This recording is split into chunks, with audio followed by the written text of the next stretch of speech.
Okay चल sir. जी। तो जो आपका नेक्स्ट क्वेश्चन है, और भी है, तो अगला क्या है?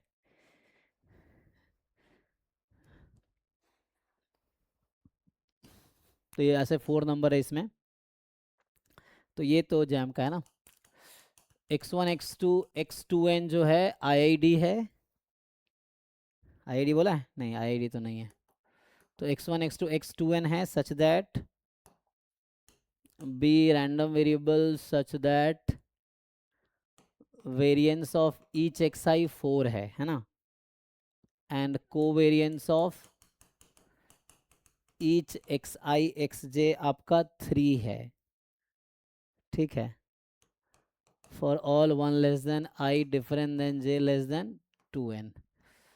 तो अब आपसे पूछ रहा है कि variance of x1 minus x2 x3 minus x4 x5 minus x6 और लास्ट में है x2n माइनस 1 माइनस x2n। तो देखो, अब दिमाग लगाओ। तो वैसे ओपन करना थोड़ा डिफिकल्ट टास्क है ना। तो इसका आइडिया ये है, जैसे अगर मैं इसको रीनेम कर दूं, मान लो ये, तो इससे काम हो जाएगा हमारा। तो हम क्या करेंगे, variance of y1 y2 yn, क्योंकि तो यहाँ पे क्या लिया मैंने, वो जो yn लिया है मैंने, वो किसको लिया है, इसको लिया है, x2n माइनस 1 माइनस x2n को। तो y अगर n को 1 रखोगे तो ये हो जाएगा x1 माइनस x2, n को 2 रखोगे तो ये हो जाएगा 2 रखो 4 minus 3 minus x3 minus x, so on चलता रहेगा। ठीक है, ओके। तो कहने का मतलब अब ये है मेरा। तो इसको खोलोगे तो क्या होगा, तो पहले ये चेक करो कि what is the covariance between y1 and y2। तो वैसे ही आ जाएगा yi y से, बस y1 y2 के बीच का कोवेरिएंस निकाल लो, देखो क्या होगा। अब उसके अकॉर्डिंग बाकी भी निकल जाएगा। तो कोवेरिएंस खोलना आता है, ये x1 माइनस x2, ये है x3 माइनस x4।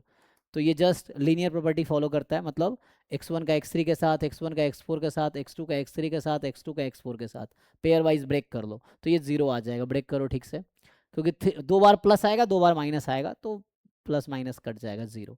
तो इससे हमारा फ़ायदा ये हो गया यहाँ पे कि variance of y1, variance of y2 and variance of yn, plus आगे मुझे लिखना पड़ता covariance y1 y2 y1 y3 y1 y4 y1 yn, फिर y2 y3 y, है ना, इस तरह से। लेकिन कोवेरिएंस यहाँ पे जीरो हो गया था, हमारा कैलकुलेशन आसान हो गया।